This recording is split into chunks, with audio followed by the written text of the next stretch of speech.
Welcome Murthy's రైతు లోకం. నేను మీ శ్రీనివాసమూర్తి గారు.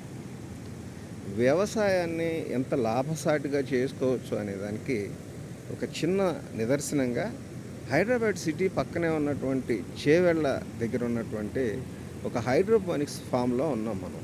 ఈ హైడ్రోపోనిక్ ఫామ్స్లో కేవలం ఎగ్జాటిక్ లీఫీ గ్రీన్స్ని పండిస్తూ పక్కన ఉన్నటువంటి హైదరాబాద్ సిటీలో ఉన్న స్టార్ హోటల్స్కి మంచి ప్రీమియం ప్రైస్కి విక్రయిస్తూ ఇక్కడ రైతు మిత్రులు మంచి లాభాలు పొందుతున్నారు. ఇప్పుడు మన కళ్ళ ముందు మనం ఇక్కడ చూస్తున్నటువంటివి, ఇప్పుడు ఇది గ్రీన్ లెట్యూస్, ఇది రెడ్ లెట్యూస్, ఇది ఐస్బర్గ్ లెట్యూస్ లాంటిది. ఇట్లా వివిధ రకాల లెట్యూసెస్ని దాదాపు 6 రకాల లెట్యూసెస్ని హైడ్రోపోనిక్స్లో చేసుకుంటూ ముందుకెళ్తున్నారు. ఇక్కడ మీరు గమనించవచ్చు, స్టేజ్ వైజ్గా ఉన్నాయి. ఇక్కడ చిన్నవి ఉన్నాయి, ఆ చివర విత్తనం పెట్టే ఉన్నాయి. అదిగోండి అక్కడ మనం చూస్తున్నవి కోతకి రెడీగా ఉన్నటువంటి సైజులో ఉన్నటువంటి లెట్యూస్, గ్రీన్ లెట్యూస్. ఈ రకంగా వివిధ దశల్లో ఉంటాయి. ఈ హైడ్రోపోనిక్స్ అనేటువంటిది altogether soil less farming, different technology.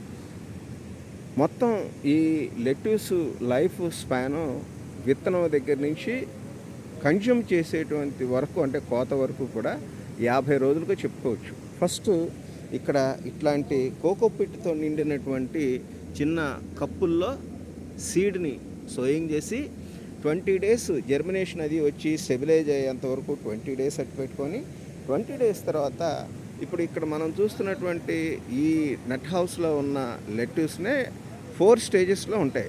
First విత్తనం పెట్టుకున్న దాన్ని ఆ మూల పెడతారు, ఆ తర్వాత ఒక స్టేజ్ వరకు పెరిగిన దాన్ని ఒక మూల పెడతారు.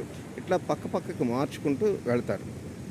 దీనికి ఇచ్చేటువంటి పోషకాల పరంగా చెప్పుకున్నప్పుడు ఇక్కడ కేవలం వాటర్ సాల్యుబుల్ ఫర్టిలైజర్స్ని మాత్రమే వాడుకుంటూ ముందుకెళ్తారు. ఇదొక ఆల్టుగెదర్ డిఫరెంట్ సబ్జెక్ట్ కింద చెప్పుకోవచ్చు. మనం చాలా సైంటిఫిక్గా వెళ్ళాలి.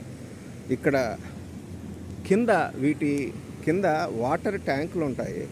ఆ వాటర్ ట్యాంకుల ద్వారా దీనికి కావలసినటువంటి న్యూట్రియంట్తో కూడిన వాటర్ని కింద మనకి ఈ దీనిలో వెళుతూ సప్లై చేస్తూ ఉంటారు.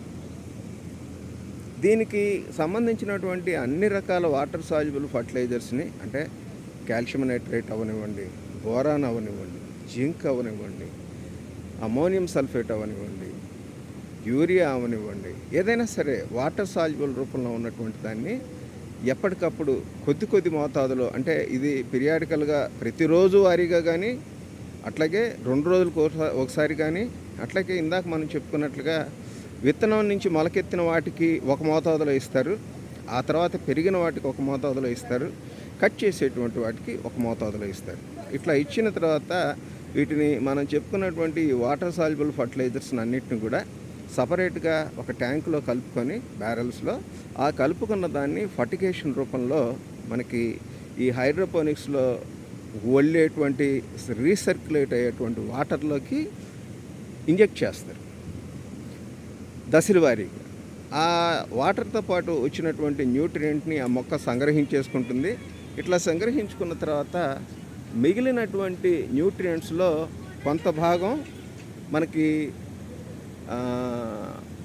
మళ్ళా ఈ రీసర్క్యులేట్ వాటర్ ట్యాంక్స్లోకి చేరేటువంటి ఆస్కారం ఉంటుంది. అందుకనే న్యూట్రియంట్ని ఇచ్చేటప్పుడు ఖచ్చితంగా ఈ రీసర్క్యులేషన్ వాటర్కి వాడేటువంటి ట్యాంకుల్లో ఉన్నటువంటి నీటిని, ఇదిగోండి ఇది రీసర్క్యులేషన్ ఛాంబరు ట్యాంకు. ఈ మొక్కలకి సంబంధించినటువంటి హైడ్రోపోనిక్స్లో వాడే వాటర్ అంతా కూడా ఈ ట్యాంకుల ద్వారానే ఇక్కడ ఉన్నటువంటి మొక్కలన్నిటికీ సర్క్యులేట్ జరుగుతూ ఉంటుంది.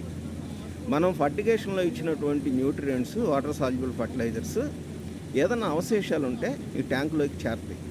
వాటిని మనం ఎట్లా గుర్తిస్తారు అని అంటే, వీటిని pH, EC అంటే ఎలక్ట్రికల్ కండక్టివిటీ, తర్వాత TDS total dissolving salts meter ద్వారా ఎప్పటికప్పుడు మెజరింగ్ తీసుకొని దానికి అనుకూలంగా వాటర్ సాల్యుబుల్ ఫర్టిలైజర్స్ని ఎప్పటికప్పుడు డోసేజ్ టైట్రేషన్ చేసుకొని దశల వారీగా ఇక్కడ ఉన్నటువంటి ఈ లెట్యూస్కి ఇస్తారు.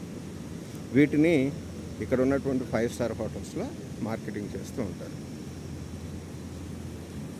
ఇది ఆల్టుగెదర్ సైంటిఫిక్గా ముందుకెళ్లాల్సినటువంటి సాయిల్ ఫార్మింగ్లో లాగా కొద్దిగా అటు ఇటు అయితేటువంటి విధానంలో వెళ్ళటానికి వీల్లేదు. దీన్ని టెక్నికల్గా సైంటిఫిక్గా క్రమశిక్షణతో ఒక పద్ధతి ప్రకారం ఎప్పటికప్పుడు టెక్నీషియన్స్ పర్యవేక్షణలో చేసుకుంటూ ముందుకెళ్ళాలి. ఇక్కడ మొత్తం మీద 6 రకాల ఎగ్జోటిక్ లీఫీ లెడ్యూసెస్ని పండిస్తూ మార్కెటింగ్ 5 స్టార్ హోటల్స్కి అమ్ముతూ ఉంటారు.